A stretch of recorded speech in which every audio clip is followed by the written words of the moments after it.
aprovecharse. Por eso conversamos con el doctor Celis, que además le aprovechamos para preguntarle cómo van las cosas por Loreto. Doctor Celis, ¿cómo está? Siempre un gusto conversar con usted. Muy buenos días. Patricia, gracias por la invitación. Bueno, lo de Loreto todavía lo recordamos con horror, hay que decirlo con todas sus letras. El personal médico además sufrió muchísimo enfrentando una situación que tiene que haber sido desesperante y frustrante. Las cosas mejoraron y sin embargo, ayer por ejemplo conversábamos con el doctor Germán Málaga, nos decía no se está aprovechando toda la expertise que se adquirió en Loreto a un costo altísimo. Usted, por ejemplo, doctor Celis, ha hablado, el Ministerio de Salud le ha ido a preguntar, han hecho una evaluación, han recogido la data de cómo se manejó el caso en Loreto. Nada, Patricia, es más, nosotros hemos intentado comunicarnos y de hecho lo hemos hecho con algunos asesores del MINSA que nos dijeron ya le vamos a llamar, pero nada, no es eso fue nuestro intento al menos y el resto fue esto que estamos haciendo todo el tiempo, tratando de comunicar esta experiencia que como bien dices fue arrasadora. Nosotros siempre decimos acá no fue una ola, acá fue un tsunami y arrasó mucho costo de vida, de colegas, de amigos y también de mucha experiencia que se puede compartir. Y parte de esa experiencia es justamente este cuestionamiento que nosotros hicimos desde mayo, a fines de mayo, de que estos medicamentos que estaban incluidos tanto en ambulatorios como en hospitalizados no nos funcionaron. Nosotros teníamos la sospecha en ese momento de que hidroxicloroquina, citromicina y las combinaciones que se usaban no iban bien. Posteriormente, igual que otros países lo hicieron, como Estados Unidos, España, Francia, ellos apenas aparecieron las primeras dudas. Acuérdate que la FDA advirtió y le quitó a Donald Trump la hidroxicloroquina con unos pocos estudios que decían que tiene efectos adversos. Eso fue en abril, ¿no es cierto, doctor Celis? Me parece que fue muy pronto. En la quincena de mayo, la advertencia fue en abril y en la quincena de mayo, a fines, la FDA retira del uso de emergencia que le había dado, porque ellos son países serios, Patricia. No juegan a la ruleta rusa como hacemos nosotros, no prueban medicamentos en la población. Todos ellos, incluyendo Italia, España, que también lo usaron, lo retiraron porque había muchos cuestionamientos. Tú no puedes probar un medicamento masivamente en tu población y después de haber muchos muertos decir, entonces como han muerto muchos yo lo retiro. Así no se hace medicina, así no se hace ciencia en ningún lado. Sobre todo parar junto con ellos. Sobre Pero todo aquí hay una persistencia. Disculpe, doctor, lo estaba interrumpiendo. Disculpe. Sobre todo cuando uno puede tomar una mala decisión al comienzo por desconocimiento, ¿no es cierto? Por desesperación, porque quieres apoyar a la población y te han dicho que tal cosa funciona. Pero una vez, como usted bien señala, que la evidencia no apoya esa decisión, se tiene que dar marcha atrás.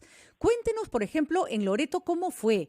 ¿Qué pasaba? Ustedes decidieron, por ejemplo, cómo tratar a los enfermos que les llegaban en masa y que literalmente ya no tenían dónde ponerlos.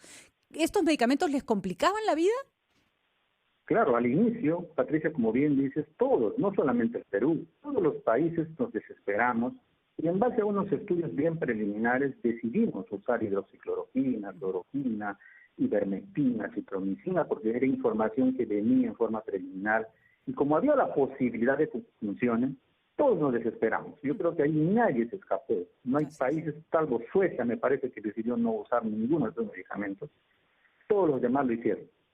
No, yo no diría que eso está mal, porque tienes una oportunidad de hacer algo. Así es. Pero rápidamente tienes la oportunidad de reconocer esa equivocación, de retroceder, porque así lo hicieron ellos, y tienen menor tasa de mortalidad que nosotros. O sea, nosotros somos el país que tiene más tasa de mortalidad y somos los más usuarios de medicamentos muy cuestionables. Y lo peor de todo es que ni siquiera iniciamos un estudio pequeño para decir, sí, acá tengo... El MINSA ha colectado 1,000 pacientes que han tomado esto en el hospital y acá están los resultados, vamos a analizarlo como peruanos. El primer estudio que sale, de frente salen a votarle a la persona que dirigió el estudio y a cuestionar los trabajos, porque no es solamente este trabajo de IES y de salud, hay varios trabajos que ya decían eso sobre la hidroxicloroquina y la ivermectina, pero ahora el MINSA lo ha retirado solo de hospitalizados.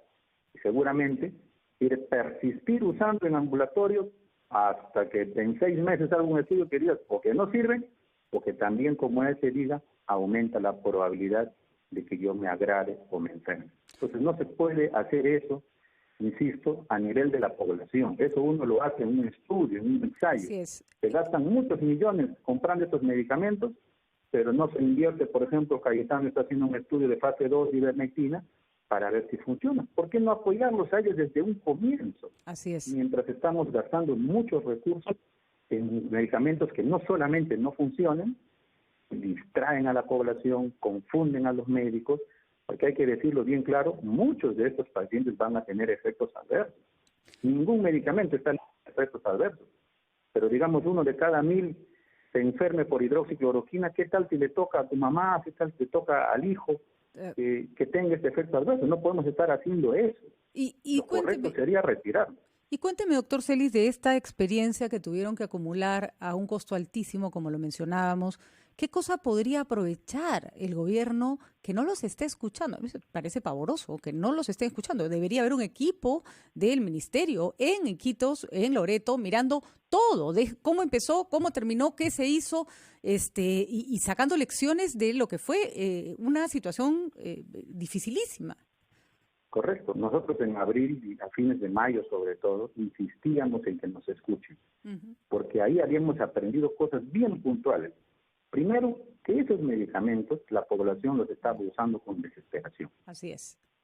Muy desesperada. La gente compraba para pertrecharse de varios medicamentos y los tomaba todos juntos, por ejemplo. Y a esa combinación de hidroxicloroquina, citromicina y ivermectina, le añadía plantas medicinales, kion, eucalipto, matico, cordoncillo, moringa, vitamina C y así. Ese mensaje, nosotros descubrimos que había gente sobremedicada y se complicaba más rápido. Y había que pararlo, porque la sobremedicación, mientras tú te estás dedicando a analizar el R0 y así se le ha pasado el ministerio analizando cómo va en España, cómo va en Francia, la realidad de tu país era otra. Nunca aterrizamos, nunca dijimos, esto está haciendo el Perú, esto le está pasando en Iquitos, esto están haciendo diferente, y se estaban sobre, y había que parar eso, y nosotros no podíamos, porque necesitamos un sistema de comunicación poderoso.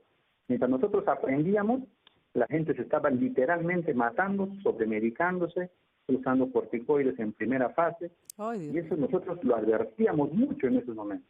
Y no había ninguna campaña que apoyara, y obviamente ustedes estaban en los hospitales, con enfermos hasta los pasillos y en la calle, no eran ustedes quienes podían iniciar esa campaña. No se hizo la campaña que necesitaban en ese momento para que los pacientes no llegaran, porque el problema es que cuando se automedicaban llegaban en peores condiciones a ser atendidos. Eso es lo que entiendo, ¿no? Por supuesto. Y entonces nosotros nos desesperamos por transmitir eso, porque a nosotros ya el tsunami nos pasaba. Y entonces nos desesperamos porque en otras regiones hacían exactamente lo mismo, Patricia. Pasaron por el mismo problema del oxígeno, la sobremedicación, el abuso de los corticoides, y el ministerio nunca inició una campaña real, agresiva, al menos, porque ese es el problema mayor para nosotros. Resultaba que ahora, cuando ya estamos más tranquilos o manejamos otros pacientes, cuando tú le informas al paciente, es algo que hasta ahora no se hace. Cuando tú le informas al paciente, esta enfermedad, señor, tiene fases. La primera fase es una fase viral, donde muchos medicamentos no han funcionado. Por favor, no se sobremedique, porque eso puede llevar a que usted empeore. Vamos a vigilarlo, va a conseguir un pulsoxímetro y vamos a ver quién de tu familia, ojalá que ninguno, pase a la segunda fase, que es la fase donde sí hay medicamentos que se pueden usar. No desespere, porque la desesperación, ya lo hemos visto, empeora más los cuadros. No hay medicamento mágico que le va a salvar de la primera fase. Si usted tiene 10 personas en su familia, probablemente tal vez uno, si no ninguno, pase a esta segunda. De 100 personas, 90 se van a curar. Por eso es que hay gente que dice, hay que explicarle bien, que se ha curado con ivermectina, que se ha curado con kion, con eucalipto, con ibuprofeno, con aspirina, y por último hay gente irónica que dice, yo me curé mirando televisión, comiendo arroz, porque son gente que se va a curar de todas maneras por su propio organismo, sus propias defensas. Pero hay que preocuparnos por ese 10 o 15% que va a pasar. Entonces yo, doctor, ¿cómo sé si esa persona va a pasar a la segunda fase? mirando el pulso oxímetro y viendo estos famosos signos de alarma de agitación. Falta de respiración. Y eso se tiene que seguir difundiendo porque Loreto ya pasó la ola más complicada, pero hay en otros lugares todavía está el coronavirus presente, y además no nos podemos asegurar de que no va a venir una segunda ola. Ya lo estamos viendo en países europeos que tienen muchos mejores sistemas de salud. Muchísimas gracias, doctor Celis, y nuestro reconocimiento por su trabajo, y una lástima, y creo que el ministerio todavía está a tiempo de ir a preguntar, investigar y recopilar toda la información que ustedes han tenido que almacenar y tener a punta de una desgracia. Y esas muertes no pueden ser en vano, tienen que servir por lo menos para salvar futuras vidas. Muchísimas gracias, doctor Celis. Nosotros nos vamos a una pausa, volvemos.